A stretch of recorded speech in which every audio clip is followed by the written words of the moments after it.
Hello साथीहरू, यो video चाहिँ स्किप नगरी हेर्नु होला है। सक्दोसम्म बाबा भन्नुभएको छ नि न्यू बाबाहरू, तिनीहरूसम्म चाहिँ यो भिडियो पुरा आउनु होला क्या।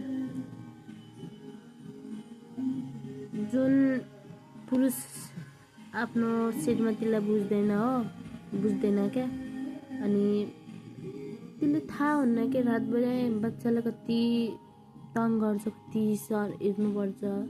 अनि रातभरि मान्छे बिउती हुन्छ आमाहरू होइन, कोही पुरुषहरू पनि त्यस्तो त हुन्न है, हेरिरहन्छ। अनि कति गाह्रो भएको हुन्छ क्या, कति गाह्रो भएको हुन्छ। अनि कतिखेर त मन गर्छ कि साँच्ची मन गर्छ कि संसारै छोडी गइसक्यो जस्तो मन गर्छ कतिखेर, धेरै कुरा सम्झिँदा होइन। अनि त्यतिखेर पुरुषले बुझेन, अनि हरेक कुरामा रिसाउने कराउने गर्छ भने नि त्यो मान्छे कहिले नि उसको श्रीमती उसँग बस्दैन क्या, उसँग बसे नि त्यस्तो राम्रो रिलेसन हुँदैन क्या साँच्ची। अनि प्रायः जस्तो मैले देखेको छु क्या। अनि मान्छे बेबी भएदेखि पुरुषहरू बहुत धेरै चेन्ज भएको हुन्छन् क्या, जस्तो बेबी जन्मिन्छ त्यहाँदेखि चाहिँ बहुत चेन्ज भएको हुन्छन् क्या। अनि त्यो आफ्नो वाइफलाई गर्ने माया बच्चासँग जान्छ, वाइफलाई केयर नै। अनि जुन पेटमा बच्चा हुँदाखेरि कति केयर गर्छ, त्यो केयरभन्दा डबल केयर चाहिँ बेबी भइसकेपछि हुन्छ क्या, केयर गर्नुपर्छ। अनि प्रायः गर्दैनन् क्या, कति गाह्रो हुन्छ। अनि आमाहरूलाई कति गाह्रो हुन्छ त्यो सोचेको नि हुँदैनन् कि कति गाह्रो हुन्छ। अनि बेबीलाई यहाँ बसेर मजाले राति कतिखेर 2 बजे 4-5 जस्तो रातमा कस्तो बेबीलाई पक्रेर यस्तो झुक्नुपर्छ।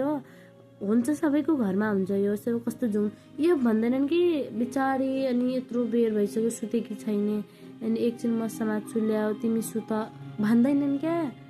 यस्तो आफ्नै निर पुगे हुन्छ सोच्छन् क्या पुरुषहरूले।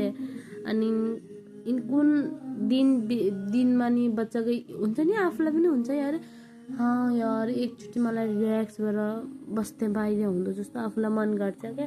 तर यो त्यही भएर चाहिँ प्लिज मम्मीहरू, अब तपाईँहरू भर्खर बिहे गर्नुभएको छैन, छिट्टो बेबी नबनाउनु होला। म त यही रिक्वेस्ट गर्छु तपाईँहरूलाई। आफ्नो सोच हो, त्यही पनि बहुत गाह्रो हुन्छ नि बेबी भएपछि। आफूलाई सम्हाल्न, जस्तो डेलिभरी पछि त सोच्छ नि पराज मान्छेहरूले यो त नर्मलै हो, अनि यस्तो त हामीलाई पनि भएको थियो भन्छ। तर त्यो होइन कि शरीरमा कति चेन्जिङ आएको हुन्छ।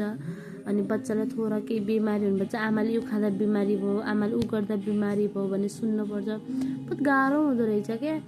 त्यही भएर प्लिज यो भिडियो चाहिँ सक्दोसम्म सेयर गरिदिनु होला त्यो मान्छेसँग। अनि भर्खर बाबा बन्दै हुनुहुन्छ, अनि आफ्नो श्रीमतीको केयर गर्नु। अनि तपाईँ बाहेक को छ र अनि उस श्रीमतीको, अनि आफ्नो फ्यामिली, आफ्नो जन्मथर, आफ्नो आमा बाबा छोडेर तपाईँसँग आएको हुन्छ। अनि केयर गर्नु प्लिज, रिक्वेस्ट नि। अनि बेबी भएपछि आफ्नो वाइफलाई नबिर्सिनु क्या, ऊ पनि मान्छे नै हो। ऊ दिन कति दुःख गरेर बच्चा जन्माएर ऊ भएको हुन्छ। अनि प्लिज गर्नु होला, यो भिडियो चाहिँ स्किप नगरेर त्यो मान्छेसँगसम्म सेयर गरिदिनु होला र बुझिदिनु होला। र मैले भने ठिक भने या ठिक भनेन ऊ चाहिँ कमेन्ट गर्नु होला, हो कि होइन ऊ पनि कमेन्ट गर्नु होला। सो